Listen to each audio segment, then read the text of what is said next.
Kerajaan Johor membayangkan pembangunan negeri akan seiring dengan Kerajaan Persekutuan sekaligus menjadikan agenda kemajuan negeri dari pelbagai sudut dapat dilaksanakan dengan sebaiknya. Menteri Besar Datuk Onn Hafiz Ghazi berkata, pada masa sama kerajaan negeri akan terus berusaha mendapatkan peruntukan daripada kerajaan pusat untuk menaik taraf infrastruktur dan seterusnya dapat menarik pelabur ke Johor.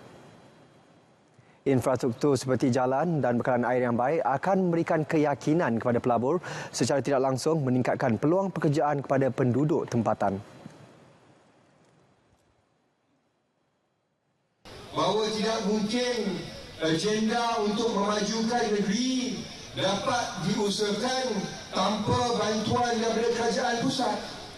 Itu realitinya tuan-tuan dan puan-puan. Saya banyak memohon dengan kerajaan pusat. Saya banyak berjumpa dengan Perdana Menteri dan juga menteri-menteri untuk turunkan peruntukan. Beliau berucap demikian di Parit Nawi Muar. Dalam pada itu, Datuk Onn Hafiz turut memaklumkan agenda memakmurkan golongan muda adalah antara perkara yang bakal dititik beratkan dalam bajet Johor 2023. Lintas langsung dari Johor petang ini, Muar garis 15 inisiatif sebagai bandar warisan, mampan dan pintar menjelang 2030 serta idea ubah rumah pusaka menjadi rumah patriotik cetus semangat kemerdekaan. Langsung bersama Anas Maknur. Silakan Anas. Terima kasih Sahi. Ya, Muar yang sinonim dengan Bandar Maharani Bandar Diraja menggariskan 15 inisiatif sebagai bandar warisan, mampan dan pintar. Sekaligus menjadikan ia daerah peneraju pembangunan ekonomi wilayah utara negeri ini menjelang 2030. Bagi mencapai matlamat itu, pemerkasaan agensi dan komuniti akan terus dijayakan di semua peringkat akar umbi. Pegawai Daerah Muar, Datuk Mustafa Kamal Datuk Samsudin berkata, Muar dan Tangkak sebagai periuk nasi utara Johor akan mengupayakan ekosistem ekonominya agar terus berkembang maju dengan sokongan serta bantuan diterima daripada kerajaan negeri.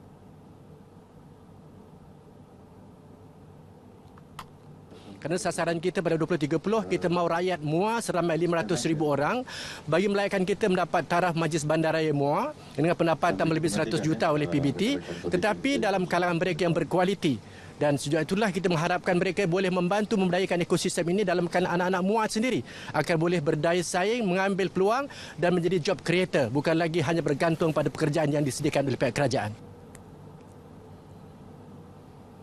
Idea mengubah sebuah rumah pusaka di Kampung Kuari Parit Raja Batu Pahat menjadi rumah patriotik cetus semangat kemerdekaan kepada seorang anak jati Johor. Menurut Razali Paraman 50 tahun, rumah patriotik itu dihiasi dengan kira-kira 1,000 bendera di sekitar laman rumahnya yang dipasang sejak 16 Ogos lalu. Semangat pejuang terdahulu harus dihargai dan dikenang dalam mendapatkan kemerdekaan dengan memasang bendera pada setiap kali tibanya Hari Kebangsaan dan Hari Malaysia.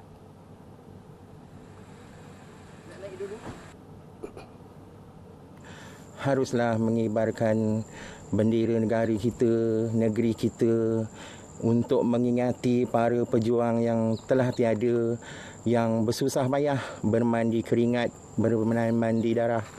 Kalau nak dibayangkan dengan kita hanya mencacak bendera untuk memperingatinya. Jadi macam anak-anak muda, anak-anak sekarang ni, kita kena sematkanlah kat jiwa dia betapa pentingnya hari kemerdekaan ni. 70% daripada hiasan di laman rumah ini adalah hasil daripada barangan kita semula bagi menjibatkan kos sekaligus memelihara alam sekitar. Sejak lengkap dihias, rumah berkenaan menerima kehadiran 500 pengunjung dari sekitar Batu Pahat.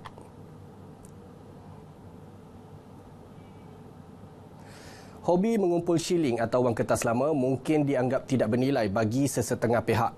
Namun berbeza pula bagi seorang pengumpul koleksi duit lama di Johor Bahru. Muhammad Siddiq Roslan mewarisi hobi daripada arwah bapanya, mula mengumpul duit lama sejak tahun 1957 sehingga kini. Mempunyai lebih 500 koleksi duit shilling dan wang kertas mencecah ribuan ringgit. Baginya, setiap koleksi wang lama begitu bernilai, mempunyai catatan sejarah penting negara dan menyatukan semua bangsa.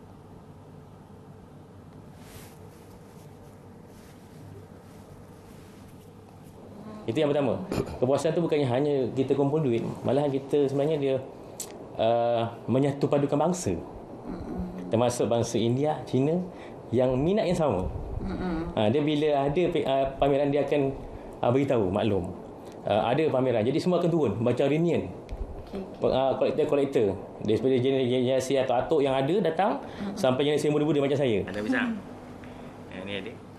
Antara yang menjadi koleksinya paling lama adalah mata wang zaman penjajahan Portugis di Melaka tahun 1557, koleksi duit shilling RM1 sempena 25 dan 30 tahun merdeka serta wang kertas RM1 Gubernur ketiga Bank Negara Malaysia.